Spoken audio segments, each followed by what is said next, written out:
wa kung'oa utang'oa mpunga uache majani. Sasa ukiingia hapa sasa hivi ni lazima uone kwa wale wanaong'oa pale majani ni yapi, mpunga ni upi. Na kuna watu hapa wanaofanya kazi wametoka kwenye mikoa ambayo hawalimi mpunga ila wamekuja kutafuta vibarua vya kufanya kazi. Ukimwajiri akiwa hajui, aking'oa mpunga na wewe mwenye shamba hujui kama huo ni mpunga, ni utamu wa Yesu utaitwa, sio? So at least ukiwa unajua unaambia mbona unang'oa mpunga. Let's go guys. Tuanze tu. Hizi suruali zote mlizonazo jamani zinafulilika. Kama hamna sabuni mimi nitatoa hiyo budget. Kwa hiyo usihofu suruali kuchafuka, ni vitu vidogo tu. Twende tukang'olele shamba, tumsaidie mtu kipimo. Tuko bana kwenye shamba tour season 6. Hapa ni time ya kupalilia. Tuko tunasaidia mlaba huu. Mama tukusaidie. Mama alivyojibu fast. Sema kipande chake mama hakina majani mengi. Kashabaka kasafi safi. Si unaona hivi? Sasa mnaona jamani? Mnaona hivi? Kwanza waonyesha hayo. Hebu waonyesha hayo majani uliyong'oa. Hayo ndio majani. Si unaona?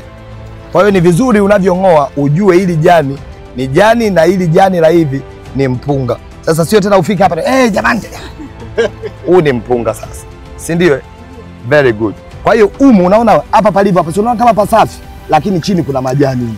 Unaona ukiingiza mkono uzamishe unatoka na majani hapo.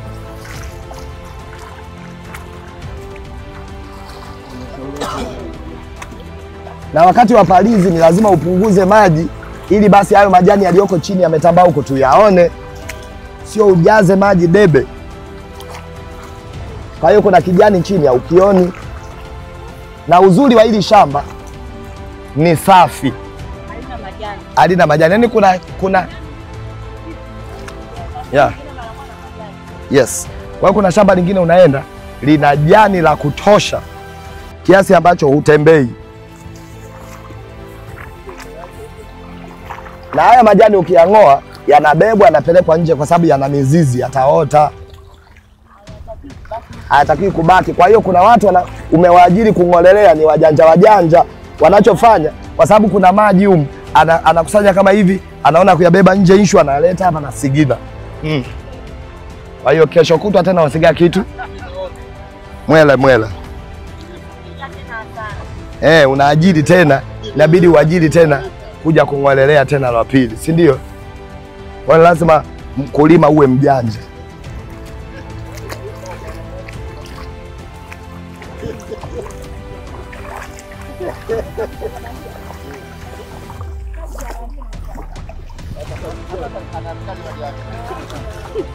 Kwani jamani nang'oa kucha?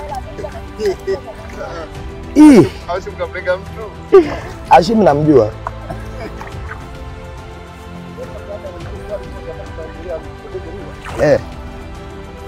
Mpunga tumekubaliana ni maji. Ukitokea hii hali tulionayo sasa, mvua haijanyesha kabisa. Lakini mpunga una maji ya kutosha. Ndio. Hiyo ya mvua kunyesha angalau hata ile majani kupata. Yes. Haiwezi kuathiri kwenye ukuaji. Sasa kwa mfano, unachosema ni swali zuri lakini ni swali fulani hivi la kufikirika. Kwamba uhakika kwamba haitanyesha kabisa, hatuamini katika hilo kwamba kunyesha inanyesha kunyesha hata kama haitoshelezi. Ndio maana jambo la kwanza tunalofanya kwenye mashamba ya mpunga ni lazima tuwe tuna source ya maji ya uhakika out of mvua. Mvua iwe extra tu. Kama hivyo unavyosema pia mvua yenyewe ina sehemu yake kwenye ukuaji wa mpunga. Ndio maana maeneo ambayo kama Iringa si maji hapo pia, lakini hatuwezi kulima mpunga. Kwa nini? Kuna utofauti, sijui utasikia ardhi ya huko sijui kimefanyika nini. Kuna maeneo mengine wanaweza kumwagilia maji. Yaani maji yale kumwagilia yanaweza kupatikana, lakini pia hawezi kulima mpunga huko. Kwa hivyo vyote vinahusika kwenye makuzi au kusababisha mpunga ukupe matokeo mazuri. Na kitu ambacho haiwezi kutokea msimu mzima isinyeshe. Hiyo haiwezi kutokea. Kunyesha lazima. Inaweza inyeshe sio ya kutosha. Unajua kuna wakati wengine kilimo kinategemea mvua. So mvua haitoshelezi, lakini kwamba kunyesha iache kabisa kusinyeshe, hiyo bado hatuja experience. Na ninajua ikitokea hiyo, ili swali tunaweza tukalijibu Bwana Hashim vizuri, kwa sababu so far hakuna msimu ambao tumewahi kulima haijapiga kabisa mvua. Kwa hiyo tuna experience mavuno kutoka kwenye maji ya aina mbili. Haya ambayo yananyweshwa kutoka kwenye source ya maji na ya mvua pia yanayonyesha kwa kupitia mvua. Ndio. Mpunga ulipopandwa mbona naona kama haujapanda kama style Sasa unaona wakati ule ndio hicho tulikuwa naongea siku zile. Kwanza hili shamba mnaona hili ni shamba la mwekezaji. Hili sio shamba la mtu binafsi. Si ndio? Na mtakumbuka ule wakati wa kupanda tulikuwa tunasema hivi, wakati unapanda hakikisha wewe mwenye shamba unapita kukagua upandaji unaoendelea kwenye shamba. Unaingia ndani, unaangalia wanavyopanda, tukawaonyesha vile ambavyo unaweza kuweka hizo space na kadhalika, sio? Sasa hapa tulipo saa hizi unapoongelea umeshakuja deep, na maana mtu anayepita kwenye tuta hawezi kuona hizi space. Kwa sababu ukikaa hapa ni kama unamwangalia aliko mama, unaona nafasi, hauoni? Pote pako sawa. Lakini ukifika unaona hizi gap. Kwa hiyo ni vizuri wakati watu wanapanda, kwa mfano hapa, ina maana huyu mtu alirusha, na uzingatie kitu kimoja. Ili dude hili hapa lishapacha, alikupandwa hivi. Kwa hiyo ina maana kalipandwa tuwili hapa, tuwili huku, tuwili huku, tuwili pale. Kwa hiyo palikuwa na nafasi kubwa zaidi ambalo bado limezibwa na mpunga vile ulivyoongezeka. Kwa hiyo hii ni usimamiaji wa upandaji. Sasa wewe mwanangu, huyu mwekezaji ana heka hapa zaidi ya malaki kwa malaki. Kwa hiyo vitu vyake vinajifidia. Wewe ukipata heka zako 10, mtumishi wa Mungu, na wewe nataka wakupigie pia mashimo humo katikati. Ndio maana inabidi wewe mwenyewe uzame. Ndio maana nataka tukifika hapa tunaingia kwenye plot. Hii inakusaidia kwamba kila wakati ambapo project yote inaendelea shambani unaingia katikati ya shamba lako ku double check wanachokifanya hapo ndani. Si ndio? Hiyo sasa. Hiyo Hashim ana ugomvi na kucha za watu.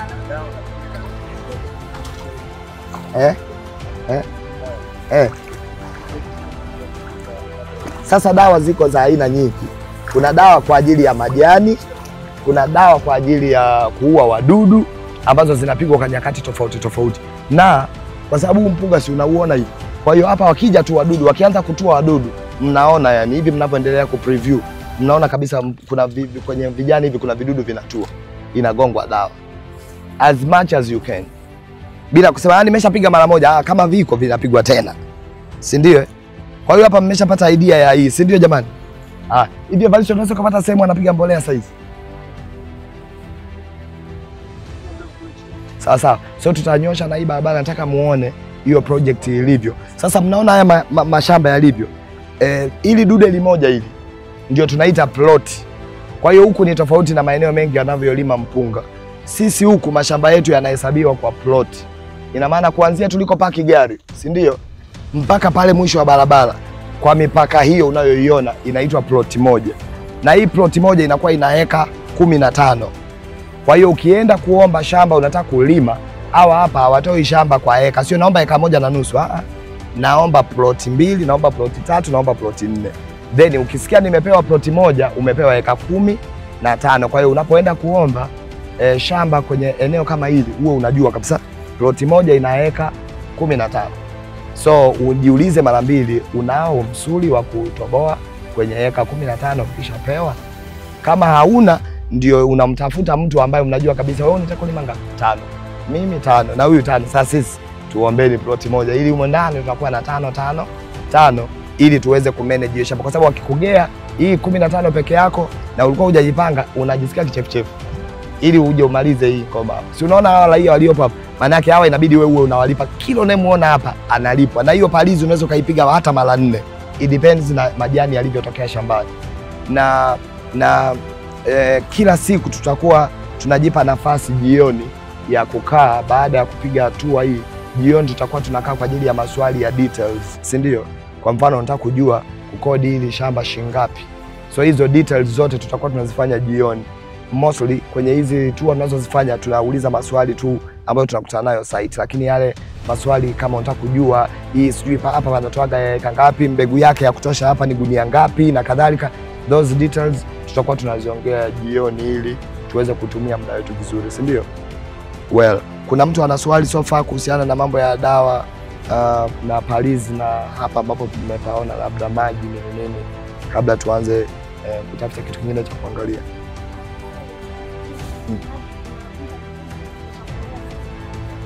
Yes. Yaani kupunguza maji.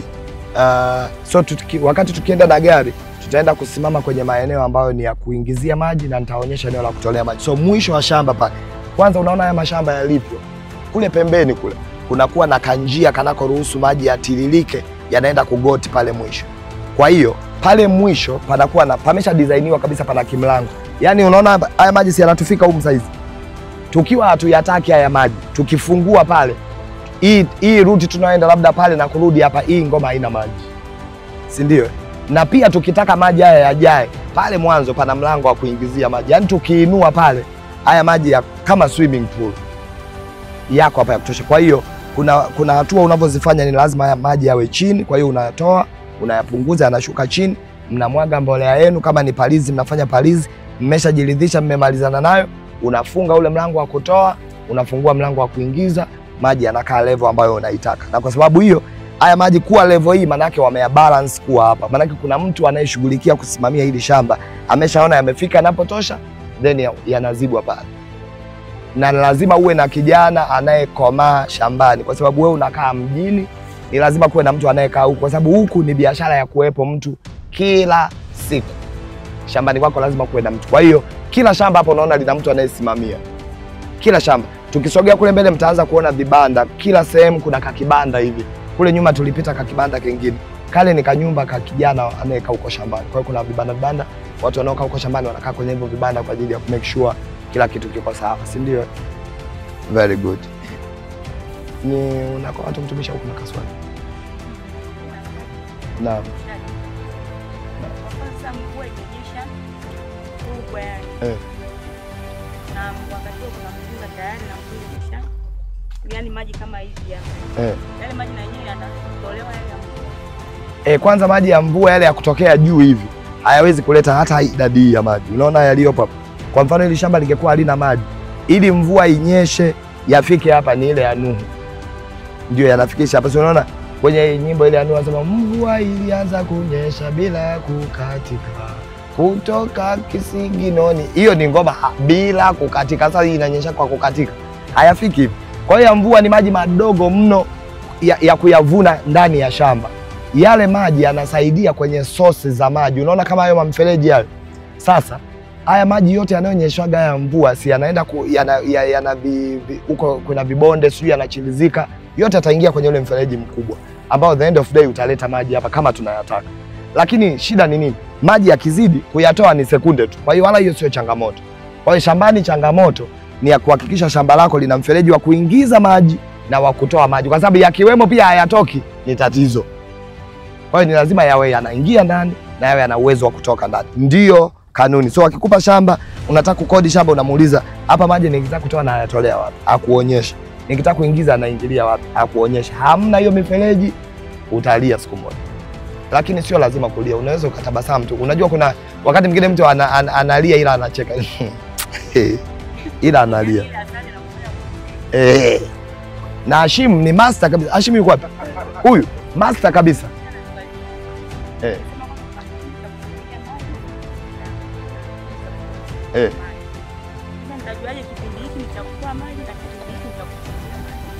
Hiyo ni kutokana na unachokifanya.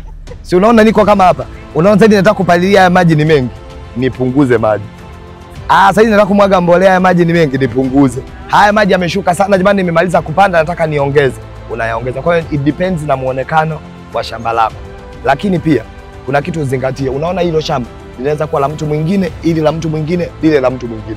So wakati wewe hutaki maji, huyo anataka maji. Si unaelewa? Kwa hiyo kila mtu ndio maana amewekewa mlango wake peke yake wa kumuingizia maji. Kwa hiyo mimi naweza kuwa hapa pakavu kabisa na huyo ana maji. Ndio maana mashamba yamekaa kwenye mpangilio. Jambo lingine, mkienda kwa mfano Morogoro, kwenye kilimo cha Morogoro, unaweza kaona shamba kama hili au eka moja ina tule tu chumba tumewahi kuona wamekatakata hivi box vingi. Kuna watu wanafikiri ndio mfumo wa shamba la mpunga unavyotaka. That's not true. Vile vibox mnavyovionaga vingi vile vimekatwa ili kuya control maji. Kwamba kuna eneo maji hayafiki, kwa hiyo tunatengenezea kanyumba kake ili yakiingia yasitoke. Na hapa yasitoke, na hapa yasitoke. Sasa huku mashamba yako level, yamepigwa level, yamepimwa. Kwa hiyo ndio maana hakuna tuta. Yaani hapa mwanzo mwisho hamna tuta hapa. Eka 15 haziwi na tuta katikati. Kwa hiyo ni jambo pia zuri kuwa na shamba, kwa sababu vile vituta vile vinapunguza pia ukubwa wa shamba. Ukiviunganisha vyote vile kwenye eka 15 vinachukua eka nzima. Twendeni kwenye tuta wanangu. Yaani kwa muda mliokaa kwenye hili ploti angalau miguu imezoea ukulima.